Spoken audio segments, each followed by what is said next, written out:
I'm going to talk about healing. My first encounter with God about healing, I think the year was about 1977. I was watching TBN. They hadn't been on the air very long, I don't think.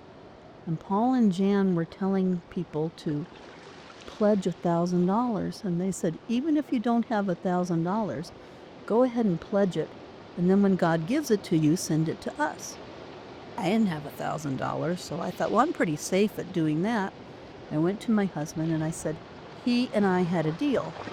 We wouldn't spend money unless both of us agreed on it, because we were very intentional with our money. So he said, no, I don't want you sending money to them. And I told him about their thing about if you don't have $1,000. And he said, well, I guess there's nothing to lose because we don't have $1,000. So he said, okay, we get $1,000, you can send it to him. Fast forward a couple weeks, we get a check from the IRS for $1,000, even. And I said to him, okay, Dennis, we're going to send this in. And he said, nope, I've thought about it. That wasn't, the answer to this thing. It was just from the IRS. It's a natural thing. We're not sending it.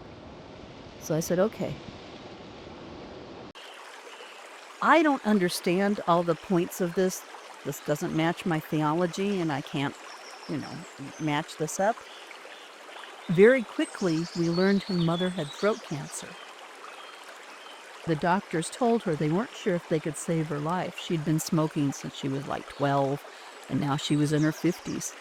They said, best case scenario is, you're going to live, but you're going to have a voice box. Now, you'd have to know my mother-in-law. She loved telling stories, and people loved her telling stories. I could literally be doubled over with my sides hurting, say stop, with tears running down my cheeks because she had me laughing so hard. She just was one of these people that knew how to tell a story. And to tell her that she would have a voice box was like sentencing her to death. It hit everybody really hard. I said to Dennis, look, I'm sending the $1,000 check in. Maybe I sound superstitious, but I'm going to do that. And he said, okay, honey, send the check in. I did. I didn't know anything about healing in those days. Nothing. Just having to trust God that he would heal her. I went to work one day. I worked at Children's Village up in Banning, California. We had a preschool there, and some of our preschool kids were from the community, and some were abused kids, and most people didn't know who was who. I had really walked away from Jesus when I went to college. This was during my college days. I had come back to Jesus. One of the ladies there had, witnessed to me, and I gave my heart back to Jesus. So they thought I was pretty authentic. And two of the ladies came and they said, you're due for a break. We'll watch your class if you'll go over to the cafeteria. There's this Catholic priest there. I don't remember where he was from. I don't even remember his name. He was laying hands on people and they were falling down. And the ladies said, we don't know if this is real or not, but we figure if you fall down, it's real. If you don't, then we won't worry about it. So I went over to the cafeteria, waited in line, and it was my turn. And I said to him, look, I don't need a healing, but I told him the story about my mother-in-law. Now, my mother-in-law was Catholic, so it was just like God to send a Catholic priest because he's a God of order. So if she was Catholic, I think she needed somebody Catholic to pray for her.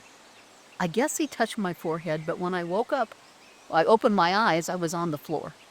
He said, yes, I could stand in for her and she would get healed. Fast forward, it came time for the operation. When she came out of it, the doctors were just freaking out. They said, what happened to all of her cancer? When we went in, the cancer was the size of a little split pea, and they held up their fingers to show, little tiny split pea. They said, we don't know where the cancer went. We don't believe in this. But she was healed of cancer. My mother-in-law was fine for a couple years, and then she started saying, oh, it was just my positive thinking. She had beaten death other times. Well, that went on for a couple years, and then she came down with pancreatic cancer. And this time, she didn't want to go with Jesus. She wanted to go through macrobiotic diet and crystals, and she had someone channel, and she died. And that was really heartbreaking. We had a neighbor who, when I met her, she told me that she had I think it was like a third of her womb taken out. And she asked me if she could have a baby, if God could help her have a baby. And my mind is going, well, That's awful. I'm not going to tell you can have a baby. I didn't believe for a second that she could have a baby. But I felt something welling up inside of me, like, tell her, yes, nothing's impossible with God. She could have a baby. I fought it because I thought, this is crazy. She can't have a baby. She doesn't have a womb. So finally, I found myself saying to her, nothing's impossible with God. You can have a baby. We moved away from each other. A year later, her husband would show up at our door with a baby girl, and I was able to hold her, and she had a baby. I know God is real. I know healing is real. I don't know why I got to see these things and other people don't always get to know that, but I would be absolutely lying and untrue to my story, my reality, to say that, God can't heal, because I saw him do healings over and over again. And the last one was my husband. He'd been raised Catholic, so he said, well, if God wants to heal me, he'll heal me. And I said, Dennis, it never works like that for me. I have to go in and I have to pray and I have to, lay on the altar and fast and ask God what's going on. And I have to do, if he says to me, you need to change this or do that or whatever, you do whatever he asks. It takes a lot of work to pray, to what we call, going on the altar, and grabbing the horns of the altar and really praying. So he was doing dialysis for a couple years, but I had been praying the whole time. And finally, I just told him, look, lean on my faith. I have enough faith that you're going to get healed from dialysis.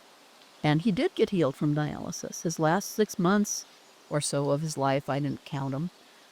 Fast forward to February, and he would end up dying of COVID.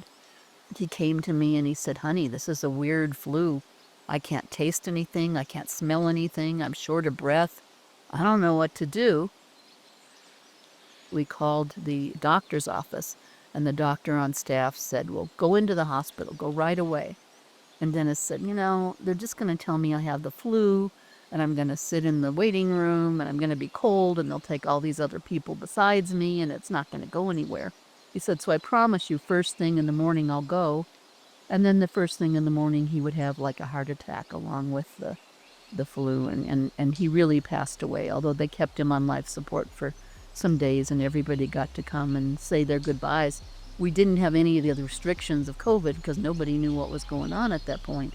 So we really were fortunate in that regard, that the girls and got to come and talk to him, and people came and prayed with him. And I know healing is real, but I know sometimes even when you have faith, it doesn't always happen. But it does happen, and it can happen. And whenever I have a real need, my first instinct is to go to healing. And, I'm surprised at how many times God really does heal people.